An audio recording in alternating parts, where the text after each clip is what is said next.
Okay. Believe it or not, there is a technique to gripping an object. One thing we did a lot over the last 6 weeks, not the 6 weeks we're in right now, but the previous, is we hung from the pull-up bar, we did pull-ups, some of you guys were doing a high volume of ring rows. We've been doing a lot more farmer carries lately, and often I see like very lazy grip. And it's one of those things where people go, oh, but it's so hard for me to hang, or it's so hard for me to carry. Well, it's also why you're doing the exercise. So let's just talk about that. So first things first, if I was gonna like carry kettlebells as a farmer carry, I wanna try and get my finger as close to my palm as possible when I grip. So this would be not very good, right? Like, I'm very lazy, the weight is only in my fingers, like there's not a lot going on there. I want to try and think about my knuckles being underneath, and then from there, I'm lucky enough that I have big enough hands that you can tell that my hand is very close, or my middle finger is very close to my palm as I stand. That gives me a slight bent of the wrist, but that's a more structured position to carry something heavy than this is. Right now my fingers are falling out, my shoulders are like feeling very, very, not very good for that. Same thing if I'm talking about like hanging from the pull-up bar. Like, I don't want to hang from the pull-up bar by my fingers. I don't want to do pull-ups via my fingers. Hence why we always say, wrap the thumb around. Same thing, I'm trying to get my knuckle up on top of the bar, and then I'm wrapping my thumb in front of my finger there, so that when I hang, I'm active, I can control myself no matter what direction I'm going, because my hands are tight, rather than where now I have no say in the matter as far as what my body is doing on the bar, because my hands aren't in control anymore.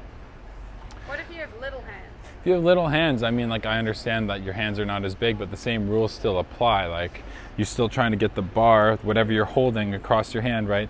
If we said, hey Dash, go ahead and set up for a clean, you wouldn't just go and start to clean the weight off the floor. Like, you can wrap your hand around the barbell to do a clean or a deadlift or whatever it is, shoulder press.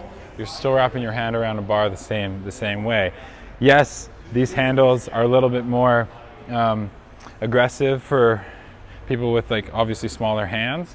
And again, like I said, I'm in a position where it's advantageous that my hands are a little bigger, but the idea being is you're still just working on grip strength.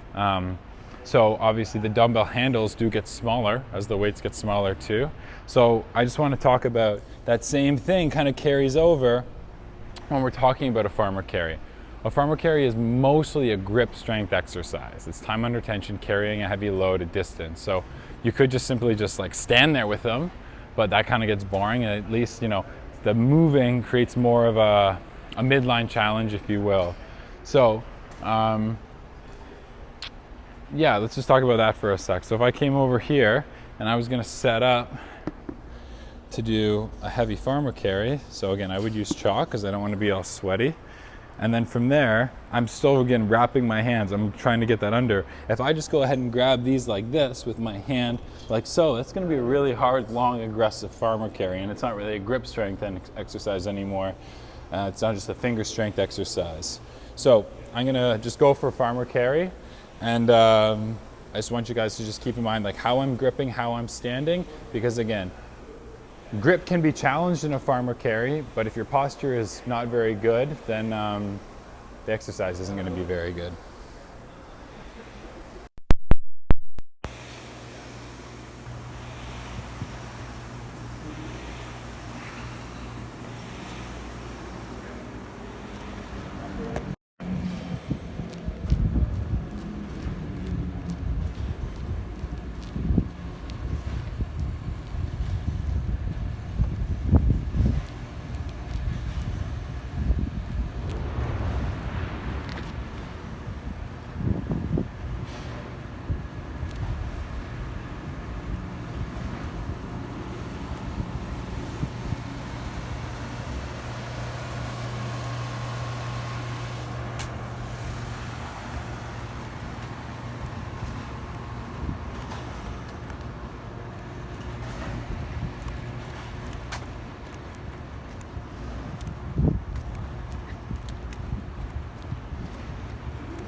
farmer carry.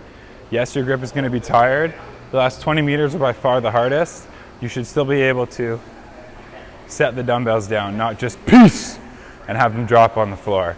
So yeah, can I do that again? Probably not. I need some rest, but again, the idea being is let your grip get tired. Let it get really, let your forearms burn, let your heart rate get up, then you know you're doing it right. Then you're improving your grip strength so that everything else is gonna get better. Strongest guy in the world does not have shitty grip strength.